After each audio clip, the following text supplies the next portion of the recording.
Hello everybody, welcome back to Historian Stitch.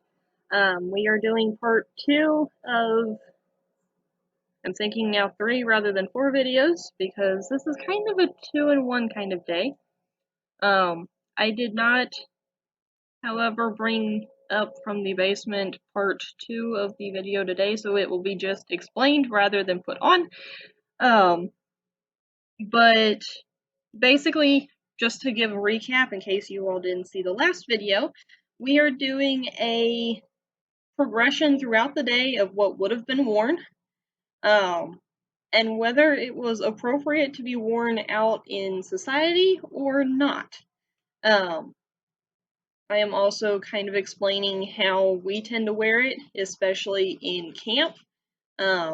What I am wearing now, which I will turn the camera that away here in a minute so that you all can see all that I'm wearing, is a day dress, or camp dress, I guess it could be called, though with the bishop sleeves and undersleeves, it's a little bit fancier than just a camp dress. Camp dresses tend to be another name for a work dress.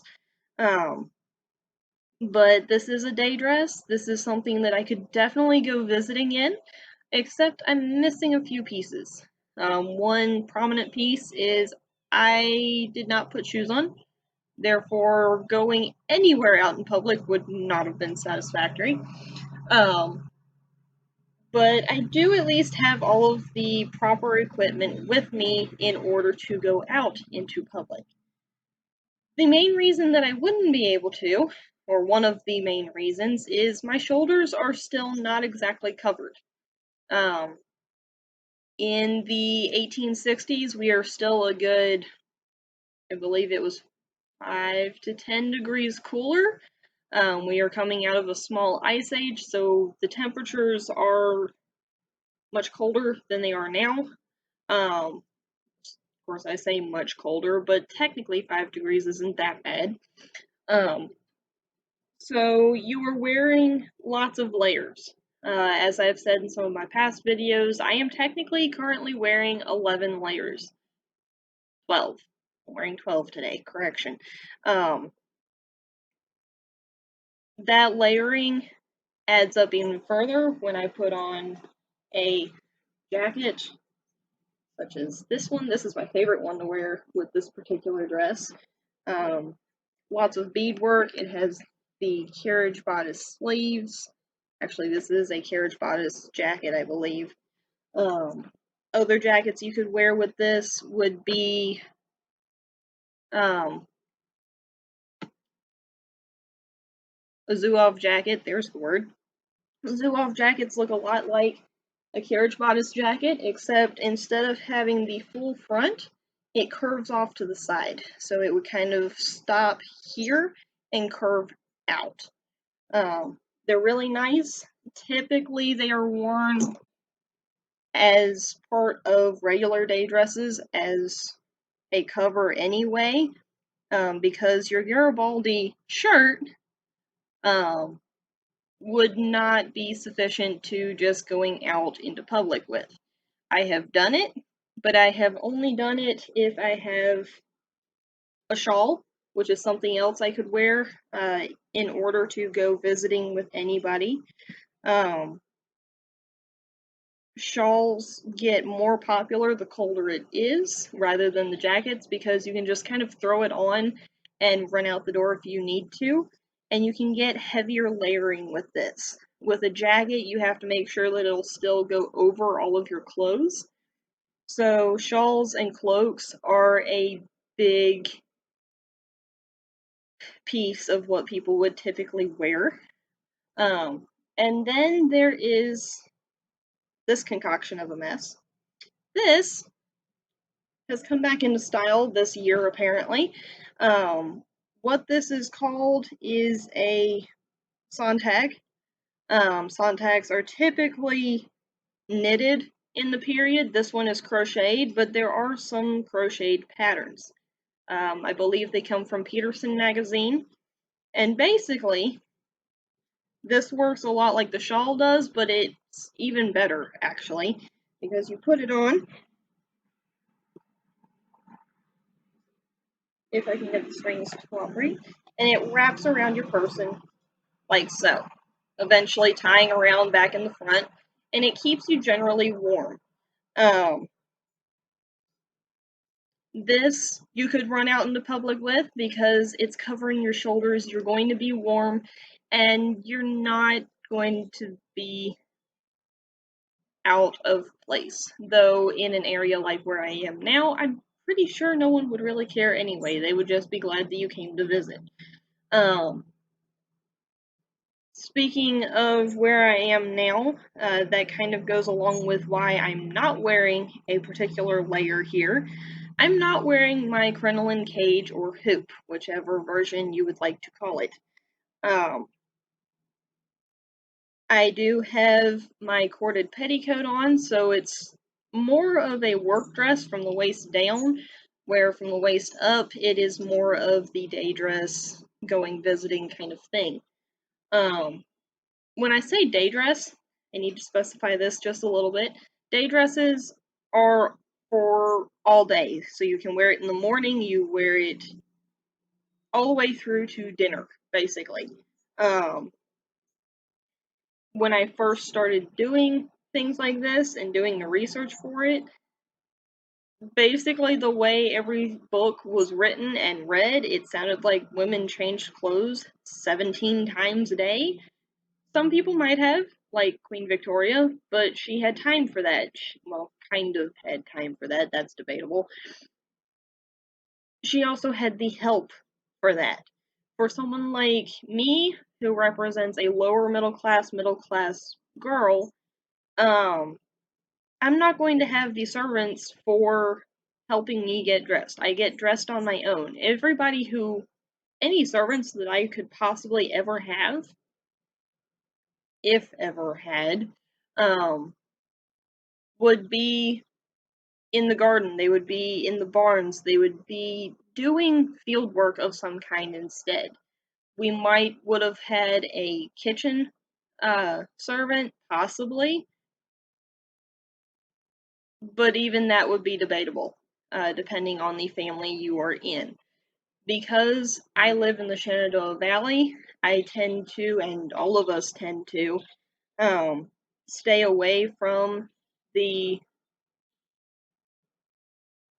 we have slaves, we have servants who work for us, because in the Shenandoah Valley, what most people don't realize is there was a very small amount of people who actually owned slaves.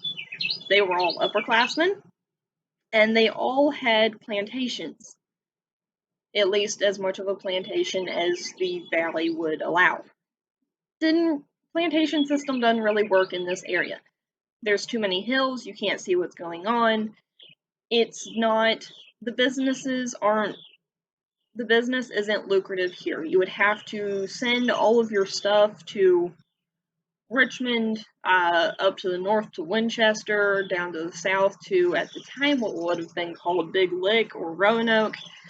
Um, you would have to send it miles away before it could get sold. So, plantation system doesn't really work here unless you are in corn or wheat.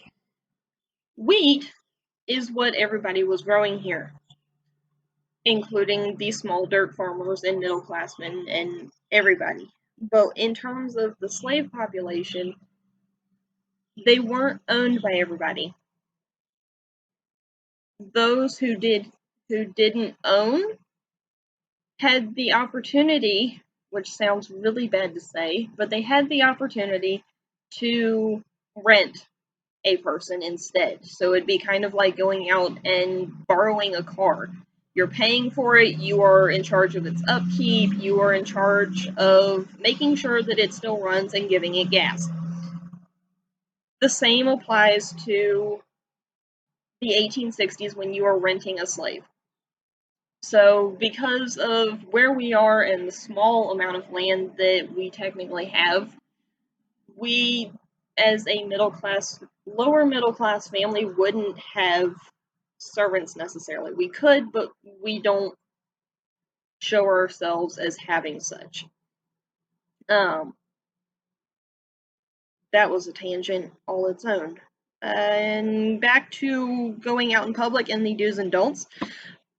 I'm still not technically dressed to go out into public. I am missing a very, very important piece, more important than even the wraps and jackets to cover my shoulders.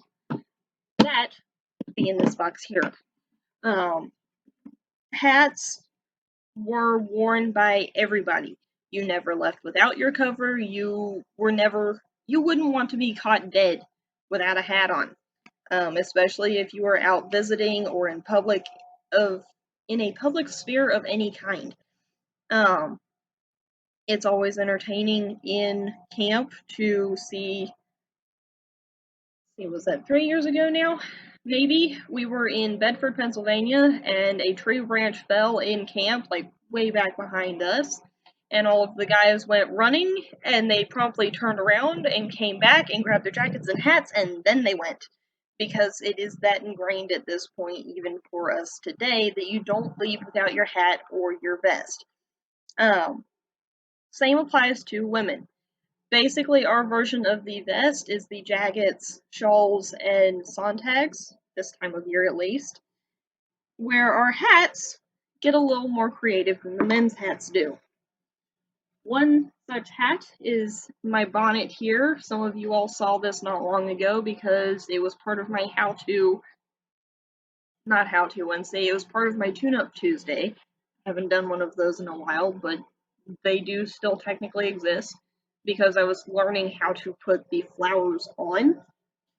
Technically, before the flowers were put in, it was a bit out of date. It's too much of a spoon shape. It would be more appropriate for 1830s, 1840s, early 1850s.